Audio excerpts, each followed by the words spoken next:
bukan sekadar berani mengutuk kekejaman yang dilakukan oleh Israel terhadap Palestina, kali ini Presiden Jokowi langsung ke Ukraina untuk misi perdamaian. Wow, inilah kebanggaan rakyat Indonesia yang memiliki seorang pemimpin yang tegas dan berani. Ayo, sama-sama kita semak info ini. Assalamualaikum warahmatullahi wabarakatuh. Salam sejahtera kembali lagi di Tengku Ruk Channel. Kepada kalian yang menonton video ini, semoga berada dalam keadaan yang sehat dan sentiasalah dirahmati oleh Allah SWT. Lagi-lagi sekarang ini guys, musim-musim panas, jadi banyakkan minum air. Jadi guys, seperti biasa, kali ini saya akan react terkaitan dengan perjalanan ataupun kunjungan Presiden Jokowi dikabarkan menuju ke Ukraina ya, dan sudah sampai rasanya. Dan ini kali yang saya tengok Presiden Jokowi walaupun berlaku konflik antara Rusia dengan Ukraina, berlaku baku bom ya, baku hantam, baku bom, baku tembak, tetapi Presiden Jokowi dengan dia punya kepimpinan, dengan dia punya ketegasan demi misi kemanusiaan, demi misi perdamaian, Presiden Jokowi berani menuju ke Ukraina guys. Inilah salah satu presiden yang seharusnya rakyat Indonesia memberi sokongan, dan juga ini adalah kebanggaan rakyat Indonesia kerana kalian memiliki seorang sosok pemimpin yang begitu berani. Jadi untuk topik yang akan saya react pada kali ini adalah tiba di Ukraina. Pakar sebut ada 3 ancaman harus diwaspadai. Wow, ini setelah dia berkunjung ke Ukraina nih, bayangkan guys, situasi pergolakan, peperangan, tetapi Presiden Jokowi begitu berani guys.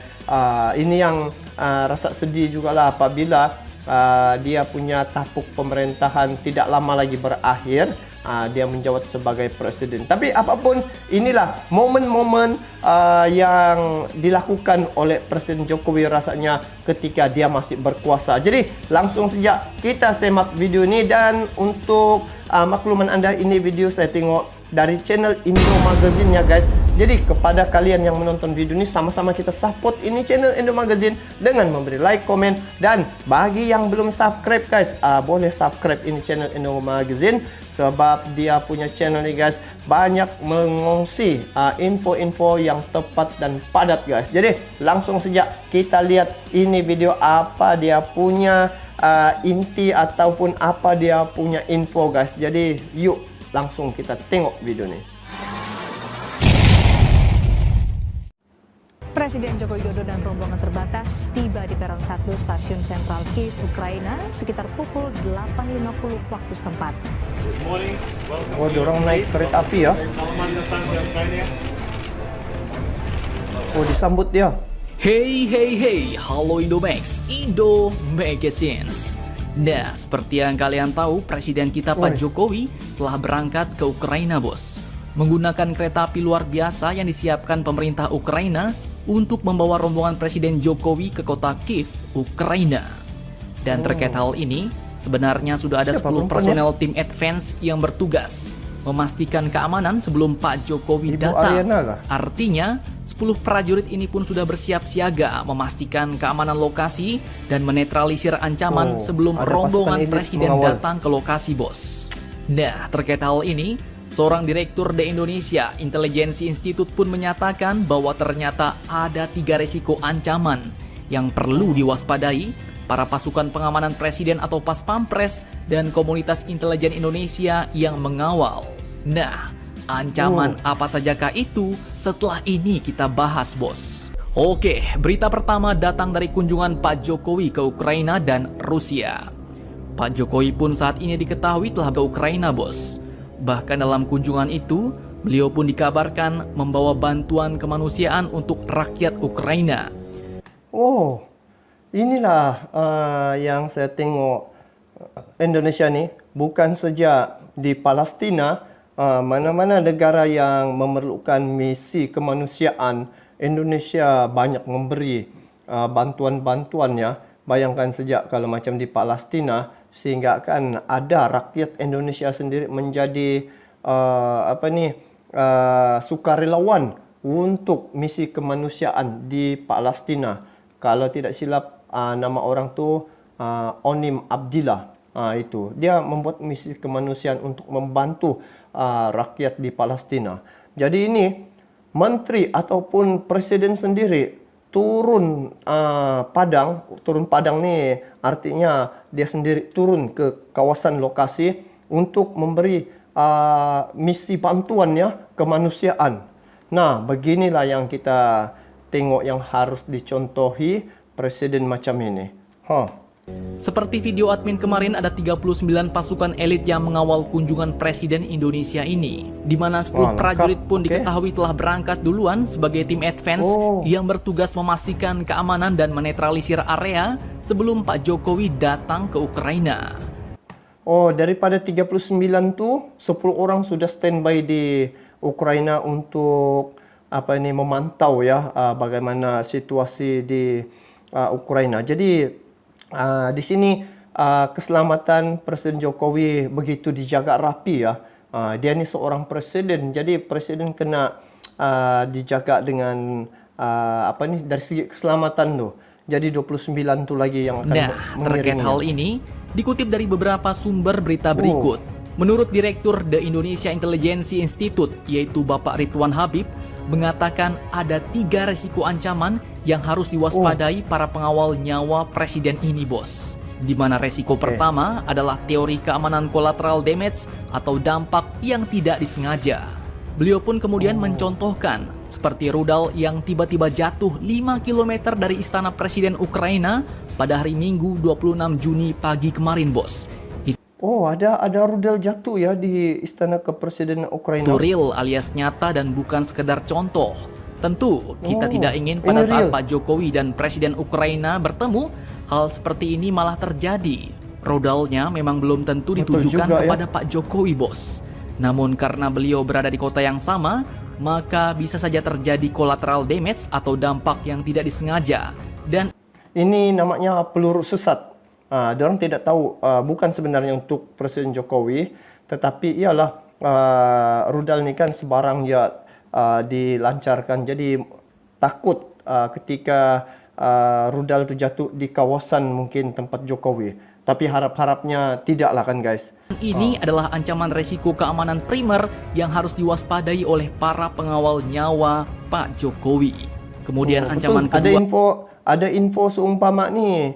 Dapatlah kiranya bersedia untuk gambaran-gambaran umpama-umpama itu kan. Jadi kena berhati-hati. Yang patut diwaspadai adalah Black Ops atau Anonymous Army, yakni adanya pasukan-pasukan gelap yang tidak ingin kunjungan Pak Jokowi berhasil.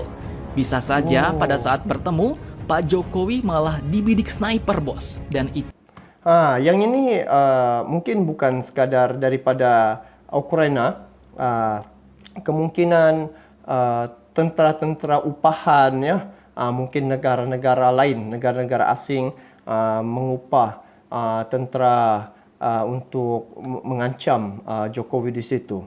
Itu kemungkinan. Itu patut diwaspadai. Kemudian ancaman yang ketiga adalah ancaman yang ada di Moskow. Hal ini juga patut diwaspadai karena banyak juga pihak yang tidak menginginkan hubungan harmonis Pak Jokowi dan Pak Putin tetap terjaga. Karena seperti yang kalian ketahui, saat ini banyak negara-negara yang mengecam tindakan Rusia di Ukraina. Terkait hal ini pas Pampres kita pun pastinya sudah sangat waspada, bos. Bahkan pastinya sudah siap bertaruh nyawa demi nyawa sang presiden. Mari kita doakan agar semua tim selamat sehingga kunjungan ke Ukraina dan Rusia pun dapat berjalan lancar dan dapat mendamaikan tanah Eropa. Amin. Betul. Amin. So, jadi kalau kita tengok kunjungan ini begitu teliti ya. Pertama sekali dari segi pengiring untuk pas Pampres, pengawal pribadi Presiden Jokowi sudah 10 orang standby di situ untuk mungkin meninjau mana kawasan-kawasan bahaya dan mana kawasan-kawasan yang seharusnya dikunjungi ataupun mana kawasan-kawasan yang tidak harus dikunjungi, kawasan-kawasan berlaku peperangan. Yang kedua tadi berkaitan dengan yang sokongan ataupun rakyat yang tidak mau hubungan Indonesia dengan Rusia tu akrab. Jadi itu mungkin salah satu pemberontakan. Dan seterusnya tentang pasukan hitam ataupun pasukan gelap lah, tiba-tiba muncul, tiba-tiba buat serangan. Jadi 3 perkara ini harus diambil berat juga, ambil perhatian kerana ini kunjungan presiden ni. Dan kalau kita tengok juga Indonesia ni banyak negara begitu mau mendekati, mau tarik pengaruh Indonesia tu terhadap negara-negara asing. Contohlah ada negara asing ataupun negara superpower yang mau menjadi sekutu ataupun mengajak untuk bersekutu dengan negara-negara tersebut. Jadi inilah satu perkara yang perlu diambil berat, diambil kira oleh pasukan, pas pampres dan juga bagian keselamatan untuk Presiden Jokowi. Jadi ini adalah bagian keselamatan. Dari segi moral pula, bila kita tengok walaupun keadaan bergolak, walaupun berada dalam keadaan peperangan, tetapi Presiden Jokowi hadir ataupun pergi ke Ukraina demi untuk misi kemanusiaan. Dia punya fokus ni adalah misi keamanan. Dia tidak mau ada peperangan. Itulah salah satu misi Presiden Jokowi dan harus dibanggakan dengan misi yang dibawa oleh Presiden Jokowi ini. Jadi bayangkan berapa orang, dalam berita belum ada lagi saya nampak Presiden yang hadir ke Ukraina saat ini, tetapi Presiden Jokowi telah tiba di Ukraina. Jadi ini satu kebanggaan bagi rakyat Indonesia kerana memiliki Presiden seumpama Presiden Jokowi ini. Jadi kita doakan semoga Presiden Jokowi akan selamat pergi dan kembali demi misi kemanusiaan yang dia bawa untuk Ukraina ni guys. Jadi ini akan mendapat dampak yang besar ya guys. Sekiranya misi keamanan antara Rusia dengan Ukraina ni kalau berbaik guys, tidak berlaku peperangan, maka ekonomi kita semakin meningkat, semakin lancar dan juga tidak berlaku banyak masalah di luar negara guys. Jadi bagaimana pula pandangan kalian terkait dengan perkara ini? Kalian boleh komen di bawah. Jadi itu saja guys untuk kali ini. Kita bertemu lagi di video akan datang. Sampai jumpa lagi. Assalamualaikum warahmatullahi wabarakatuh.